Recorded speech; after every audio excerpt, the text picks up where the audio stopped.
Elías subió vivo al cielo, sin morir, sin enfermar, sin envejecer. Un carro de fuego descendió y se lo llevó con el cuerpo que tenía puesto, pero eso no es lo extraño. Lo extraño es que nadie más recibió ese privilegio. Miles de millones de seres humanos han caminado sobre esta tierra, desde el primer aliento de Adán hasta el último bebé que nació mientras escuchas esto.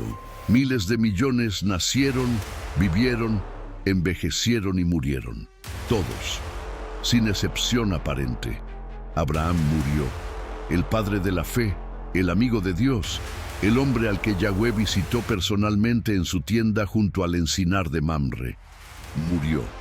Génesis 25:8 lo dice con una claridad que duele. Abraham expiró y murió en buena vejez, anciano y lleno de años, y fue reunido con su pueblo. Moisés murió. El hombre que habló con Dios cara a cara como quien habla con un amigo. El hombre que abrió el mar rojo, que recibió los 10 mandamientos directamente de manos divinas. Murió. Deuteronomio 34:5 registra que Moisés, siervo de Yahweh, murió allí en la tierra de Moab, conforme a la palabra del Señor. David murió. El hombre según el corazón de Dios. Primer Reyes 2:10 dice que David durmió con sus padres y fue sepultado en la ciudad de David. Incluso Jesús murió. El Hijo de Dios, la segunda persona de la Trinidad, el Verbo que era Dios y estaba con Dios desde antes de la fundación del mundo, murió clavado en una cruz romana en el Gólgota. Mateo 27:50 registra que Jesús clamó a gran voz y entregó el Espíritu.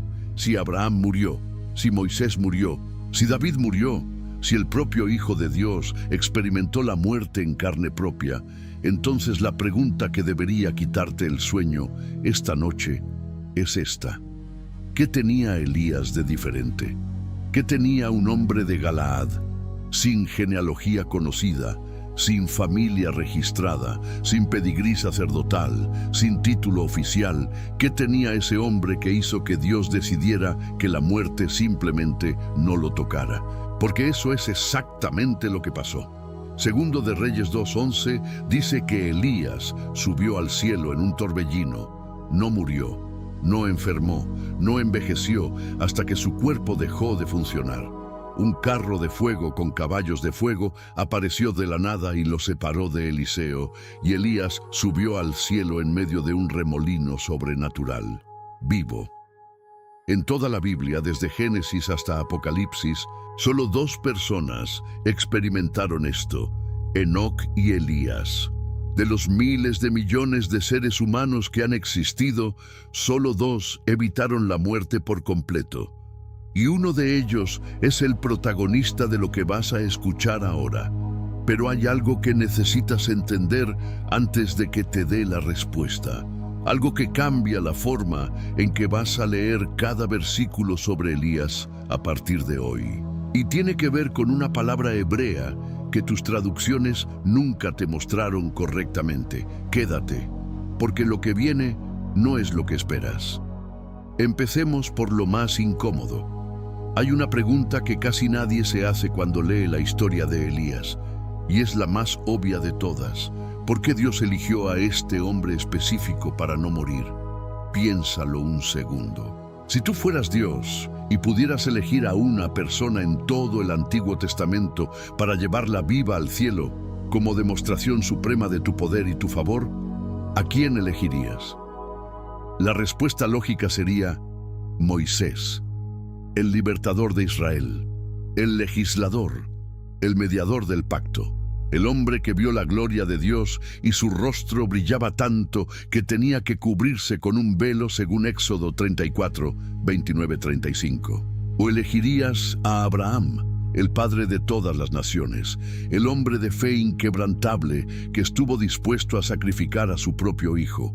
¿O tal vez a David, el rey poeta guerrero adorador que escribió la mitad de los salmos y cuyo trono Dios prometió que duraría para siempre, pero Dios no eligió a ninguno de ellos?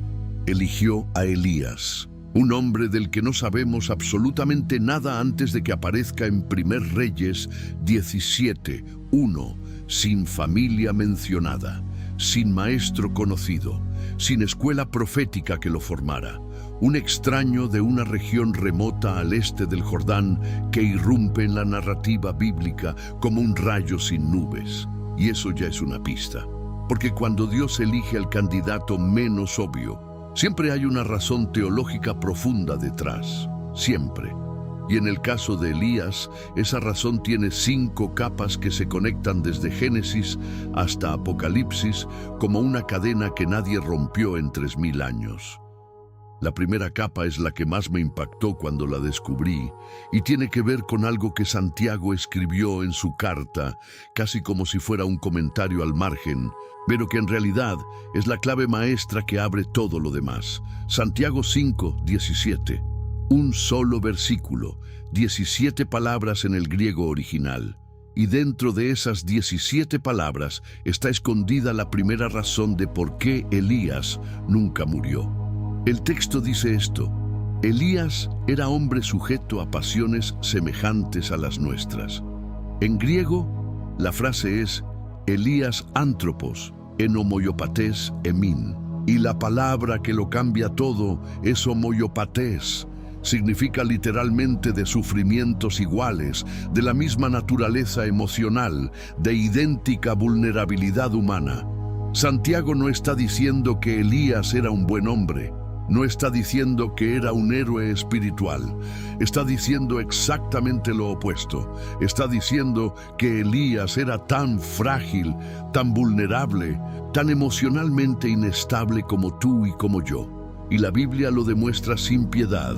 1 Reyes 19:4. Después de la victoria más espectacular en la historia profética de Israel, después de hacer descender fuego del cielo en el Monte Carmelo, frente a 450 profetas de Baal, después de ejecutar a cada uno de ellos junto al arroyo Sison, después de orar hasta que la lluvia volvió después de 3 años y medio de sequía, después de todo eso, Elías recibió una amenaza de Jezabel, una amenaza, una sola mujer lo amenazó. Y el texto dice que tuvo miedo. El hombre que enfrentó a 450 solo, tuvo miedo de una mujer. Y no solo tuvo miedo, corrió un día entero de camino al desierto, se sentó debajo de un enebro y le pidió a Dios que lo matara. Basta ya, Señor, quítame la vida, porque no soy mejor que mis padres. Elías pidió morir.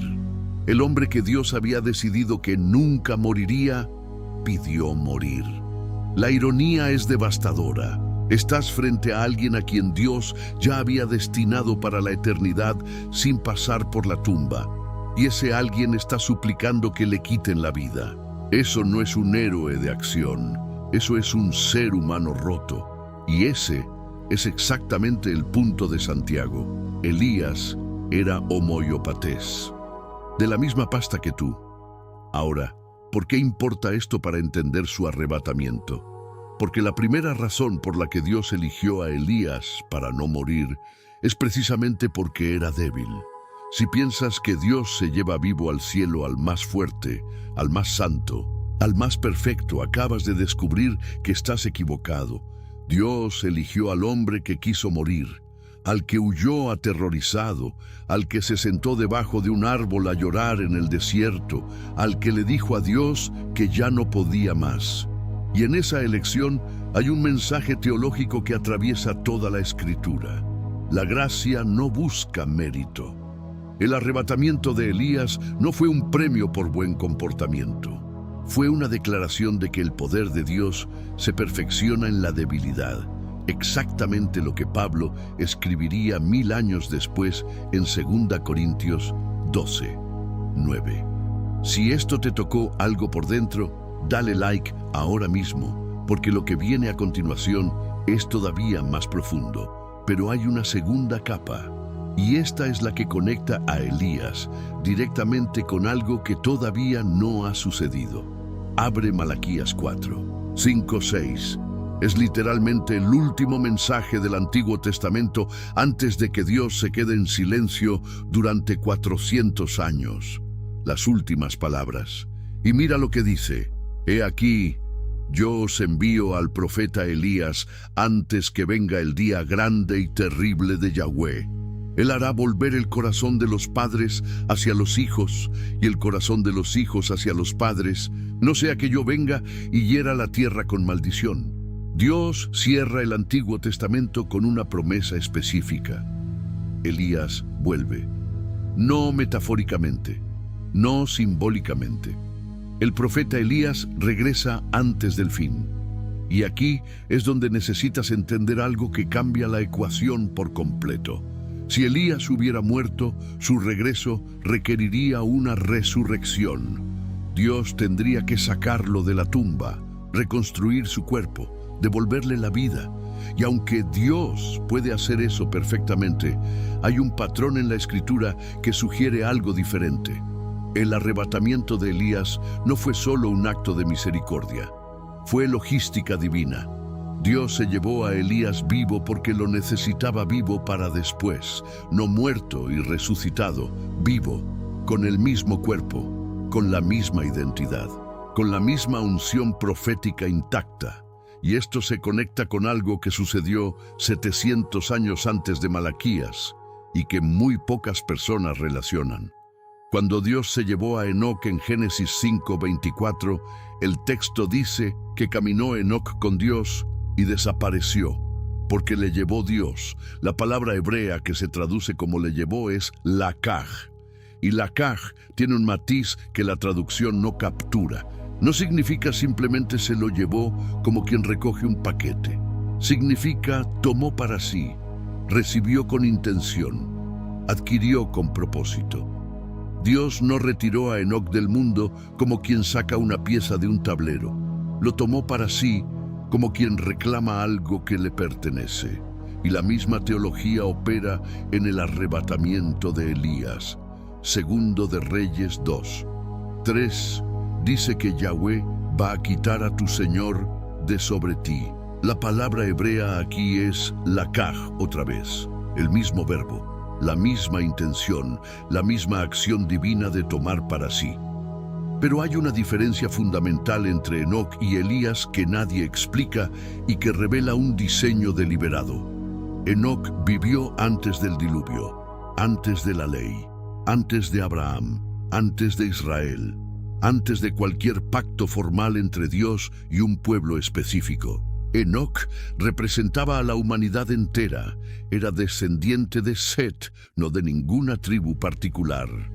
Su arrebatamiento fue un mensaje para toda la raza humana, sin distinción de nación ni pacto. Elías vivió después de la ley, después de Moisés, después de la formación de Israel como nación, después del pacto del Sinaí. Elías representaba al pueblo del pacto, era israelita, profeta de Israel. Su arrebatamiento fue un mensaje específico para el pueblo que Dios había elegido. ¿Ves el patrón? Dios arrebató a un representante de la humanidad general y a un representante del pueblo elegido. Dos testimonios, dos testigos, dos categorías de personas que fueron sacadas de este mundo sin pasar por la muerte. Y hay otro detalle que amplifica esto. Génesis 5:23 dice que Enoc vivió 365 años. Es el único patriarca antediluviano cuya edad corresponde exactamente al número de días en un año solar. Todos los demás vivieron números aparentemente aleatorios. Adán 930, Set 912, Matusalén 969, pero Enoc vivió 365, como si su vida entera fuera un año completo ante Dios, un ciclo perfecto, y al completarse ese ciclo, Dios lo tomó. Elías también completó un ciclo, ungió a sus 3 sucesores, cumplió cada misión asignada, cerró cada capítulo abierto, y cuando el ciclo se completó, el carro de fuego descendió. Dios no arrebata a mitad de obra, arrebata al final de un ciclo completo. Guarda esa idea. porque en unos minutos vas a necesitarla para entender algo en Apocalipsis que muy pocos predicadores explican correctamente. Ahora vamos a la tercera capa, y esta requiere que viajes conmigo a un monte. No cualquier monte, un monte alto en algún lugar de Galilea o tal vez en las laderas del Hermón. Los evangelios no especifican cuál exactamente, pero lo que sucedió allí es uno de los eventos más extraños y reveladores de todo el Nuevo Testamento. Mateo 17, 1-3. Jesús tomó a Pedro, a Jacobo y a Juan su hermano y los llevó aparte a un monte alto y se transfiguró delante de ellos. Su rostro resplandeció como el sol y sus vestidos se hicieron blancos como la luz. Y he aquí les aparecieron Moisés y Elías hablando con él. Detente un segundo. De todos los personajes del Antiguo Testamento que podrían haber aparecido junto a Jesús en el momento más glorioso de su ministerio terrenal, ¿por qué Moisés y Elías? ¿Por qué no Abraham, el padre de la fe? ¿Por qué no David, el ancestro real de Jesús? ¿Por qué no Isaías, que profetizó más sobre el Mesías que cualquier otro profeta? Hay una razón, y es escalofriante cuando la entiendes. Moisés representaba la ley, el Torá, los primeros 5 libros, el pacto del Sinaí, todo el sistema legal de Israel. Elías representaba a los profetas, el Neviim, la voz de Dios que confrontaba, corregía y anunciaba lo que vendría. Ley y profetas, las 2 divisiones principales del Antiguo Testamento hebreo. Las 2 columnas sobre las que se sostenía toda la revelación de Dios antes de Cristo. Y las 2 estaban allí, en ese monte, hablando con Jesús. Lucas 9:31 agrega un detalle que Mateo omite. Dice que hablaban de su partida, que Jesús iba a cumplir en Jerusalén. La palabra griega que Lucas usa para partida es éxodon, éxodo. La misma palabra que describe la salida de Israel de Egipto. Moisés y Elías estaban discutiendo con Jesús sobre su éxodo, su salida, su muerte y resurrección. La ley y los profetas estaban confirmando que todo lo que habían anunciado durante siglos estaba a punto de cumplirse en la persona que tenían delante. Pero hay algo más que casi nadie nota. Moisés estaba allí como alguien que murió y fue resucitado para esta aparición. Deuteronomio 34:5 confirma su muerte. Su presencia en el monte requirió una intervención sobrenatural post-mortem. Elías estaba allí como alguien que nunca murió. Su presencia no requirió resurrección porque nunca la necesitó. Estaba vivo. Llevaba vivo más de 900 años desde su arrebatamiento. Un muerto resucitado y un vivo arrebatado. Los 2 juntos frente a Cristo. Si acabas de conectar estos 2 textos por primera vez, comparte este video con alguien que necesite escucharlo, porque esta conexión cambia todo lo que sigue. Y lo que sigue es Apocalipsis. Capítulo 11, versículos 3 al 12. Y aquí es donde todo lo anterior cobra un sentido que te va a dejar sin palabras. Juan escribe que Dios enviará a 2 testigos que profetizarán durante 1260 días, vestidos de cilicio. Tendrán poder para cerrar el cielo de modo que no llueva durante los días de su profecía. Tendrán poder para convertir las aguas en sangre y para herir la tierra con toda plaga cuantas veces quieran. Lee eso otra vez despacio. Poder para cerrar el cielo de modo que no llueva. ¿Quién hizo eso en el Antiguo Testamento? Elías. 1 Reyes 17:1. Cerró el cielo por 3 años y medio. Poder para convertir las aguas en sangre y herir la tierra con plagas. ¿Quién hizo eso? Moisés. En Egipto. Las 10 plagas de Éxodo 7 al 12. Los 2 testigos de Apocalipsis tienen exactamente los mismos poderes que Moisés y Elías. Exactamente los mismos. No poderes similares, los mismos. Y recuerda lo que vimos hace un momento en el monte de la transfiguración. Moisés y Elías aparecieron juntos frente a Jesús. un muerto resucitado y un vivo arrebatado. Y en Apocalipsis, los dos testigos aparecerán juntos frente al mundo entero. La tradición judía lo esperaba en cada cena de Pascua hasta el día de hoy. Los judíos ortodoxos abren la puerta de la casa hacia la noche y reservan una copa de vino para Elías. Koshel Eliyahu, la copa de Elías. Nadie la bebe. La silla permanece vacía, porque Malaquías prometió que volvería. Y la tradición cristiana lo confirma desde otro ángulo. Jesús mismo dijo en Mateo 17, 11, 12, que Elías a la verdad vendrá primero y restaurará todas las cosas. Pero también dijo que Elías ya vino, refiriéndose a Juan el Bautista, que vino con el espíritu y el poder de Elías, según Lucas 1, 17. Pero Juan murió decapitado en la prisión de Herodes. Si Juan fue el cumplimiento completo de Malaquías, ¿por qué Jesús dice que Elías vendrá y restaurará todas las cosas en futuro?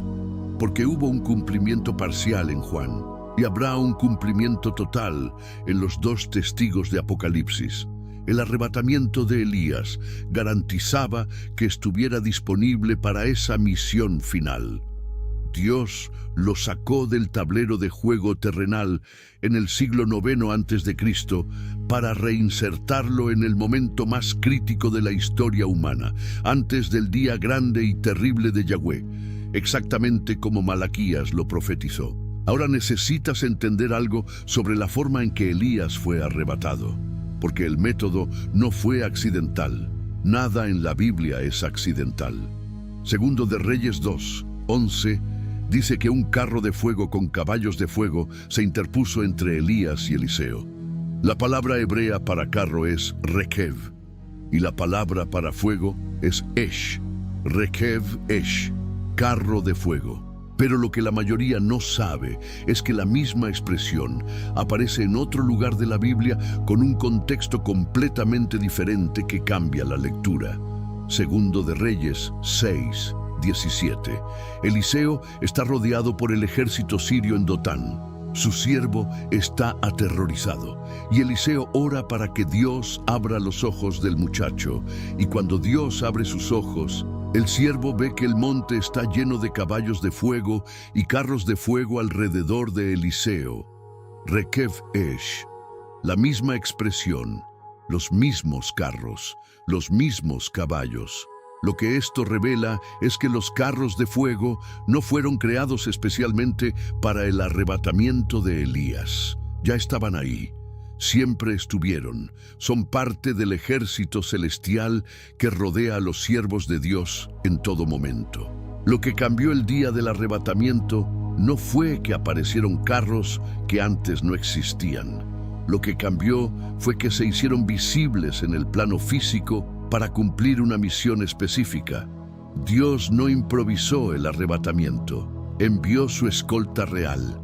Y lo que estoy a punto de mostrarte sobre esa escolta va a cambiar la forma en que lees cada batalla espiritual en la Biblia. Porque los carros que vinieron por Elías no desaparecieron, siguen operando. El Salmo 68, 17 dice que los carros de Dios se cuentan por millares y millares de millares. Y uno de esos millares descendió para llevarse a un hombre de Galaad que 60 años antes era un desconocido sin nombre ni familia. Pero hay algo más en el método del arrebatamiento que nadie explica. Y tiene que ver con la palabra torbellino, sehará en hebreo. Segundo de Reyes 2, 11, dice que Elías subió al cielo beseará en un torbellino, no en una nube, no en silencio, no flotando suavemente hacia arriba, en un torbellino. La misma palabra aparece en Job 38, 1. Entonces respondió Yahweh a Job desde el torbellino, min jaseará, desde el torbellino. Y aparece otra vez en Ezequiel 1:4. Miré, y he aquí venía del norte un viento tempestuoso, ruach se hará, una gran nube con un fuego envolvente, y en medio del fuego la visión de los querubines y el trono de Dios. ¿Ves el patrón? El torbellino en la Biblia hebrea es la firma de la presencia de Dios en movimiento, no es un fenómeno meteorológico, es una teofanía, es Dios manifestándose en el plano físico. Cuando Elías subió en el torbellino, no fue llevado por un fenómeno natural, fue envuelto por la presencia misma de Dios. El torbellino era Dios viniendo a buscarlo personalmente. Esto cambia todo. No fue un ángel el que vino a buscar a Elías. No fue un querubín ni un serafín. Fue el propio Yahweh manifestado en su forma de torbellino, la misma forma en que habló con Job, la misma forma en que se reveló a Ezequiel. Si necesitaste pausar un segundo para procesar eso, suscríbete al canal, porque lo que viene ahora es la capa más profunda de todas. Ahora quiero que hagas algo conmigo. Quiero que mires la vida de Elías desde un ángulo que probablemente nadie te mostró nunca. No desde el ángulo del poder, no desde el ángulo de los milagros, desde el ángulo de la soledad, porque Elías fue el hombre más solo de la Biblia. Primer Reyes 19:10. Solo yo he quedado y me buscan para quitarme la vida. Eso le dijo a Dios en la cueva de Horeb. Y no era simplemente un arrebato emocional. Era su percepción honesta de la realidad.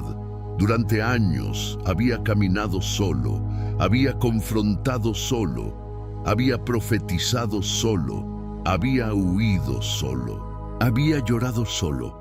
No tenemos registro de que Elías tuviera esposa, no hay mención de hijos, no hay familia que lo esperara en casa después de enfrentar a 450 profetas, no hay amigos que lo acompañaran cuando Jezabel lo amenazó de muerte.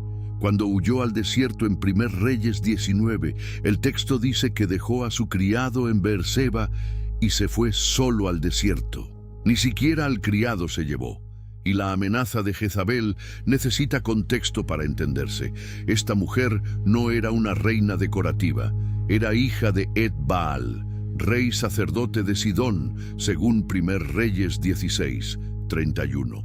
Su nombre en fenicio probablemente significaba ¿dónde está el príncipe?, una invocación ritual a Baal. Había importado a Israel 450 profetas de Baal y 400 profetas de Asera que comían a su mesa, según Primer Reyes 18:19.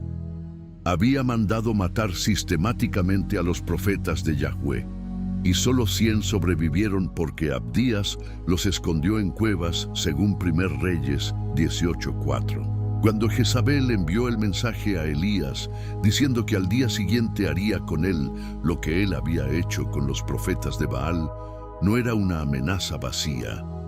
Era la promesa de una mujer que ya había demostrado capacidad para ejecutar ejecuciones masivas de profetas. Elías sabía que hablaba en serio, y su cuerpo reaccionó antes que su fe. Y ahí, debajo de ese enebro, solo, agotado, aterrorizado, deprimido hasta querer morir, sucedió algo que necesitas ver de cerca. El olor a tierra seca, el calor sofocante del Negev, las ramas del enebro apenas dando sombra suficiente para un cuerpo acurrucado que ya no quiere seguir, los labios agrietados, los ojos cerrados no para dormir, sino para escapar. Y entonces un toque, algo lo toca. Un ángel. Primer Reyes 19:5. El ángel lo tocó y le dijo: «Levántate, come». Junto a su cabeza había una torta cocida sobre las brasas y una vasija de agua. Comió y bebió y volvió a dormirse. Y el ángel volvió por segunda vez y lo tocó y dijo: «Levántate y come, porque largo camino te resta». Dios no lo regañó. No le dijo que era débil. No le recordó que acababa de ganar la batalla más épica de la historia profética. No le citó versículos de ánimo. Le dio comida, le dio agua, lo dejó dormir y cuando despertó le dio más comida. Porque a veces la respuesta de Dios a la depresión no es un sermón, es un pan caliente.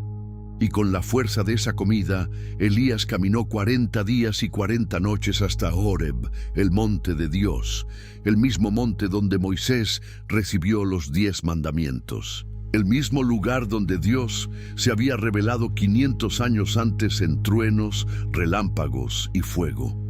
Y cuando Elías llegó a la cueva y Dios le preguntó qué hacía allí, la respuesta de Dios no fue lo que Elías esperaba. No vino en el terremoto, no vino en el fuego, no vino en el viento destructor. Vino en una voz suave y apacible.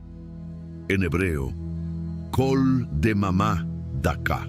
Y esa frase es imposible de traducir perfectamente. Kol es voz o sonido.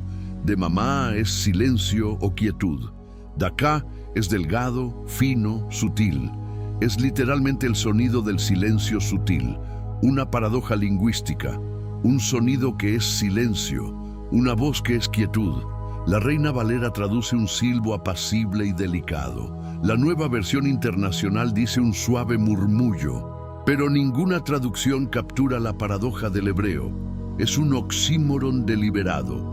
Dios eligió revelarse mediante una contradicción lingüística, como si quisiera decirle a Elías que la forma en que había entendido el poder divino hasta ahora era incompleta. El fuego del Carmelo fue real. El terremoto fue real, el viento destructor fue real, pero Dios no estaba en ninguno de ellos. Estaba en lo que ningún oído humano debería poder escuchar, en el sonido que solo se oye cuando todo lo demás calla, cuando el ego calla, cuando el miedo calla, cuando la desesperación finalmente se agota y queda solo el vacío donde Dios puede hablar. Dios le estaba enseñando algo que muy pocas personas entienden sobre el carácter divino. Su poder más grande no se manifiesta en lo espectacular, se manifiesta en lo imperceptible. El mismo Dios que envió fuego del cielo en Carmelo se revela en el susurro más tenue del universo cuando su siervo está roto. Y esto conecta directamente con el arrebatamiento, porque el arrebatamiento de Elías fue espectacular. Fuego, caballos, torbellino, trueno, cielo abierto, todo el poder cósmico desatado en un instante para llevarse a un hombre vivo. Pero la preparación para ese arrebatamiento fue silenciosa. Fue un pan junto a la cabeza de un hombre dormido. Fue una vasija de agua en el desierto. Fue un susurro en una cueva. Fue Dios diciendo: antes de llevarte en gloria, voy a cuidarte en la oscuridad. Y hay algo en esta secuencia que probablemente no has visto nunca.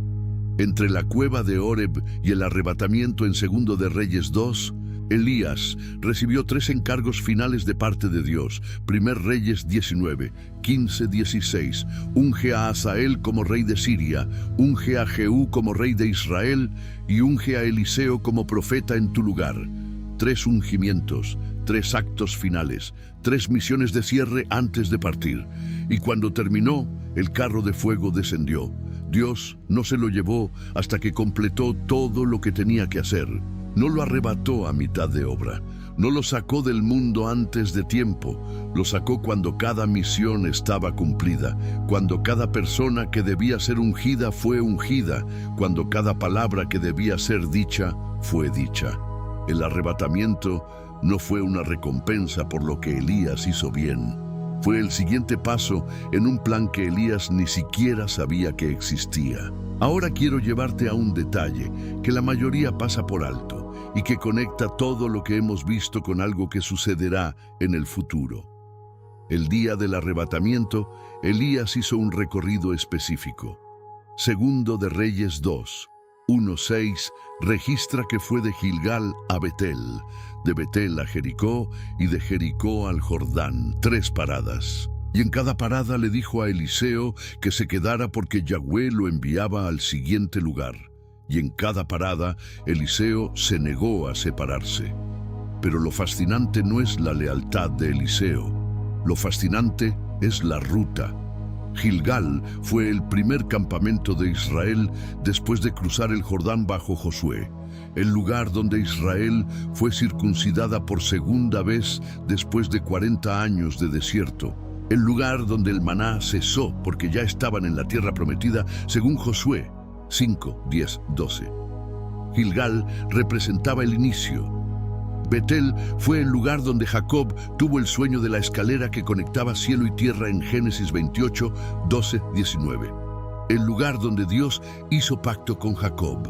Betel representaba la revelación divina. Jericó fue la primera conquista de Israel en la tierra prometida. La ciudad que cayó por fe, según Josué 6, no por fuerza militar. Jericó representaba la victoria por intervención sobrenatural, y el Jordán era la frontera, el límite entre el desierto y la promesa, el lugar donde Israel cruzó en seco y donde Naamán, el sirio, fue sanado de lepra. Elías, en su último día sobre la tierra, caminó de regreso por los puntos más significativos de la historia de Israel, del inicio a la revelación, de la revelación a la victoria, de la victoria al cruce definitivo. Fue como si Dios lo estuviera llevando por un tour de despedida, tocando cada hito sagrado antes de sacarlo del mundo.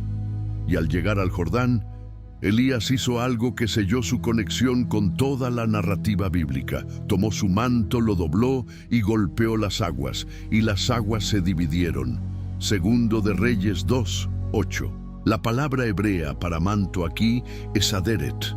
No es la palabra genérica para ropa. Aderet viene de la raíz adar, que significa ser glorioso, ser majestuoso. El manto de Elías no era una prenda ordinaria, era una vestidura de gloria, una insignia de autoridad profética. Cuando Elías lo lanzó sobre Eliseo en 1 Reyes 19, 19, estaba transmitiendo su llamado. Cuando lo usó para golpear el Jordán, estaba ejerciendo la autoridad que Dios le había depositado, y las aguas se dividieron. ¿Dónde hemos leído eso antes? Moisés dividió el Mar Rojo con su vara en Éxodo 14. Josué dividió el Jordán con el arca en Josué 3. Y ahora Elías divide el Jordán con su manto. 3 hombres, 3 instrumentos diferentes, vara, arca, manto, pero el mismo resultado y el mismo Dios detrás de cada uno. Y lo que pocas personas notan es la progresión. Moisés usó una vara, un objeto inerte que recibió poder temporalmente. Josué usó el arca, el receptáculo de la presencia de Dios que contenía las tablas de la ley. Elías usó su propio manto, algo que llevaba puesto, algo que era parte de él. La progresión va de lo externo a lo íntimo, de un objeto prestado a algo personal, como si Dios estuviera mostrando que su poder se acerca cada vez más al ser humano hasta hacerse parte de él. Y esa progresión culmina en el Nuevo Testamento cuando Pedro sanaba con su sombra en Hechos 5:15 y Pablo con los pañuelos que tocaban su piel en Hechos 19:12. Ya no era un objeto el canal del poder, era la persona misma. Elías está en el medio exacto de esa progresión, y su manto es el puente entre el poder mediado por objetos y el poder que emana directamente del ser humano rendido a Dios. Y hay algo más sobre ese manto que necesitas saber antes de que veamos el momento del arrebatamiento. Porque lo que Elías hizo con él después de cruzar el Jordán contiene una lección que la iglesia moderna casi ha olvidado por completo. Es el mismo poder, la misma autoridad, el mismo Dios actuando a través de instrumentos diferentes, pero con el mismo resultado. Y Elías está siendo colocado deliberadamente en la misma categoría que Moisés y Josué, no como inferior, como igual. Y cruzaron en seco los dos, maestro y discípulo. Y al otro lado del Jordán, fuera de la tierra prometida en territorio extranjero, Elías le hizo la pregunta final a Eliseo. ¿Qué quieres que haga por ti antes de que sea quitado de ti? Eliseo no pidió riqueza, no pidió protección, no pidió fama, pidió una porción doble de tu espíritu.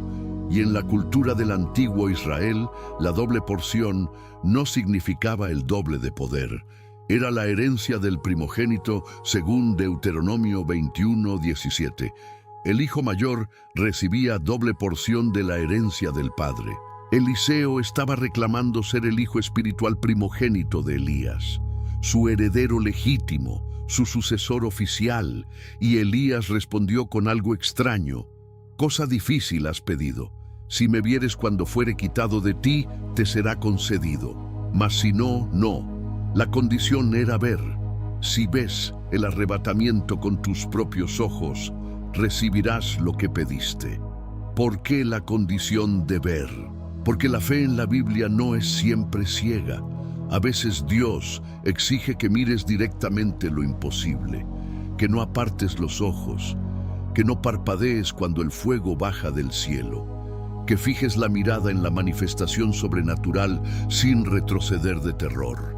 Y Eliseo miró, no cerró los ojos cuando el carro de fuego descendió, no se cubrió el rostro cuando los caballos celestiales se interpusieron entre él y su maestro, no giró la cabeza cuando el torbellino rugió con el sonido de la eternidad abriéndose.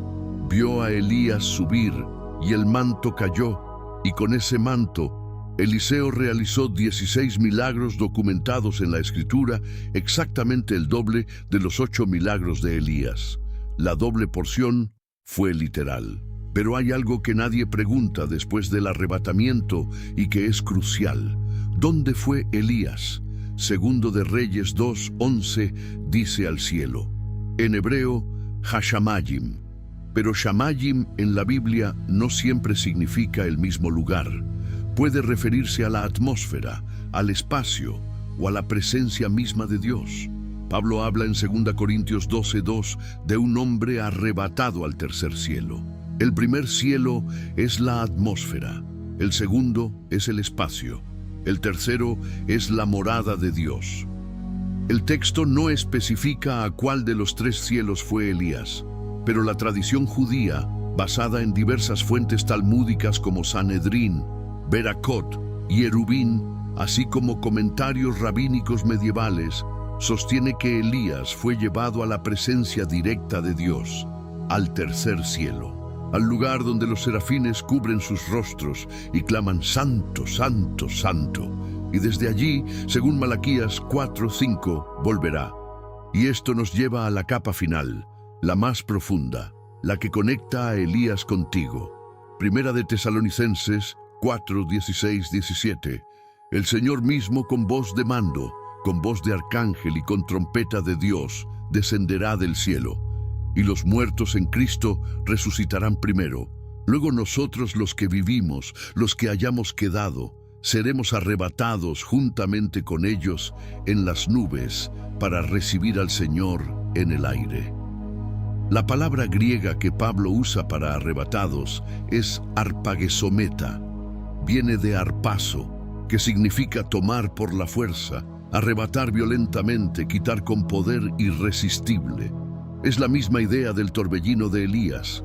No es un ascenso suave, es un rapto violento. Y arpazo aparece en otros lugares del Nuevo Testamento que confirman este sentido de violencia sobrenatural. En Hechos 8:39, el Espíritu del Señor arrebató a Felipe después de bautizar al eunuco etíope. Arpazo. Felipe fue transportado instantáneamente de un lugar a otro. En Apocalipsis 12:5, el hijo varón fue arrebatado para Dios y para su trono. Arpazo otra vez. Es un acto de rescate a la fuerza. Dios no pide permiso, Dios no negocia, Dios toma. Y eso es exactamente lo que hizo con Elías junto al Jordán. Lo tomó, con fuego, con torbellino, con caballos celestiales. Lo arrancó de este mundo como quien rescata a alguien de un edificio en llamas. No con delicadeza, con urgencia. La versión latina de este versículo usa la palabra raptus, de donde viene rapto en español y rapture en inglés. Toda la doctrina del rapto de la Iglesia está lingüísticamente conectada con lo que le sucedió a Elías 3000 años antes. No es coincidencia, es diseño. Y fíjate en la estructura. Los muertos en Cristo resucitan primero, luego los que viven son arrebatados. Muertos resucitados y vivos arrebatados, juntos. ¿Te suena? ¿No es exactamente lo que vimos en el monte de la transfiguración? Moisés, que murió y fue resucitado para la aparición. Elías, que nunca murió y apareció vivo, los dos juntos frente a Cristo. La transfiguración fue un ensayo general del rapto. Moisés representaba a los muertos en Cristo que serán resucitados. Elías representaba a los vivos que serán arrebatados sin pasar por la muerte.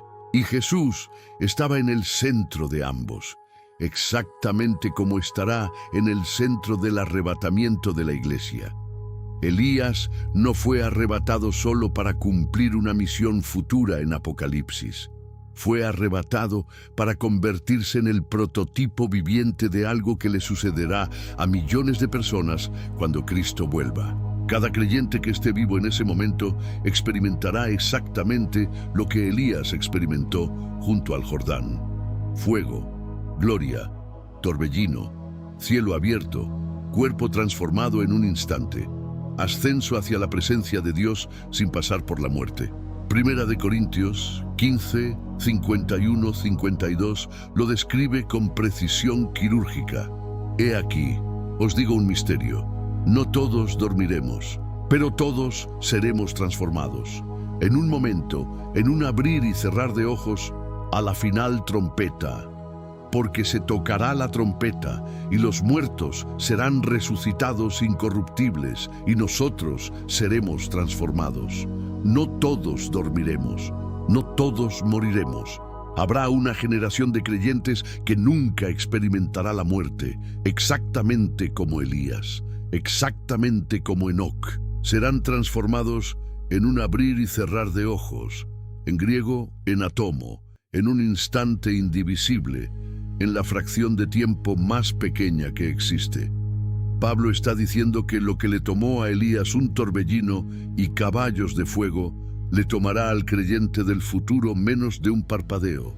Elías fue el borrador, el primer boceto, la demostración en vivo de que un ser humano con cuerpo de carne puede ser llevado al cielo sin morir, y el hecho de que Dios eligió hacer esa demostración con un hombre que tuvo miedo, que huyó, que pidió morir, que estuvo deprimido, que se sintió solo, que creyó que era el único fiel que quedaba. Eso no es accidental. Eso es un mensaje directo para cada persona que alguna vez se sintió demasiado rota para que Dios la use. Imagina a un joven de 18 años sentado en su cama a las 2 de la mañana. La casa está en silencio. Tiene el teléfono en una mano y una Biblia vieja en la otra. Creció escuchando la historia de Elías como un cuento más de la escuela dominical. El carro de fuego, los caballos, el cielo abierto, un relato bonito pero lejano, como una película antigua que ya viste tantas veces que dejó de impresionarte. Pero esa noche algo cambia. Abre Tesalonicenses en su teléfono. Lee el versículo 17. Seremos arrebatados. Y de repente conecta los puntos. El arrebatamiento que viene no es una metáfora, no es un concepto abstracto para teólogos. Es exactamente lo que le pasó a Elías. Literalmente, físicamente, realmente, le pasó a un hombre que también tuvo miedo a las 2 de la mañana, que también quiso rendirse, que también sintió que estaba solo. Y en ese momento, la historia de Elías deja de ser un cuento. Se convierte en una promesa, y eso cambia todo, porque si Elías fue arrebatado siendo homoiopatés, un hombre sujeto a las mismas debilidades que tú, si fue arrebatado después de tener miedo, después de huir, después de deprimirse, después de querer morirse debajo de un árbol, si después de todo eso Dios envió los carros de fuego por él, entonces la condición para el arrebatamiento no es la perfección, es la relación. Dios no se llevó a Elías porque era fuerte, se lo llevó porque era suyo. Y hay una última pieza del rompecabezas que necesitas ver antes de que termine este viaje. Segundo de Reyes 2:12. Eliseo gritó cuando vio a Elías subir: Padre mío, carro de Israel y su gente de a caballo. Abi, Abi, Rekeb Yisrael Lufarashav. El grito era doble. Primero, Padre mío. Elías no era su padre biológico, era su padre espiritual, su mentor, su maestro, el hombre que lo formó, lo guió, lo entrenó para llevar el manto profético. Segundo, carro de Israel y su gente de a caballo. Eliseo estaba diciendo que Elías valía más para la defensa de Israel que todo el ejército profesional del rey. Un solo hombre con acceso directo a Dios era más poderoso que 1000 carros de guerra equipados con los mejores soldados. Y eso es exactamente lo que Eliseo demostró en Dotán, cuando el ejército sirio los rodeó, y él dijo con una calma sobrenatural: no tengas miedo, porque más son los que están con nosotros que los que están con ellos. Y los ojos del siervo se abrieron, y vio los carros de fuego cubriendo el monte entero. Los mismos carros que se llevaron a Elías estaban protegiendo a Eliseo. La herencia del padre pasó al hijo. El manto no era un pedazo de tela, era la transmisión de una autoridad que venía directamente del trono de Dios. Y todo empezó con un hombre de Galaad, sin nombre ni familia, que se atrevió a pararse frente al rey más malvado de Israel y decirle a la cara que no llovería hasta que él lo dijera. Eso es Elías. Un hombre frágil que servía a un Dios invencible. Un hombre que quiso morir, pero a quien Dios decidió que la muerte jamás tocaría. Un hombre que recibió pan caliente cuando estaba destruido y carros de fuego cuando estaba listo. Un hombre que representaba todo lo que Dios puede hacer con alguien que simplemente se niega a arrodillarse ante Baal. Hay una copa de vino en una mesa de Pascua en este preciso momento. En algún lugar del mundo, una familia judía la llenó y abrió la puerta hacia la noche, esperando. 3000 años esperando, porque un libro llamado Malaquías dijo que vendría, y la puerta sigue abierta. Lo que vas a ver ahora en pantalla lleva esto a un nivel que no esperabas. Lo que descubrimos hoy sobre Elías es apenas la primera capa de algo mucho más profundo que conecta directamente con lo que Dios está haciendo en este momento. Si llegaste hasta aquí, confía en mí. Haz clic. Necesitas ver lo que sigue.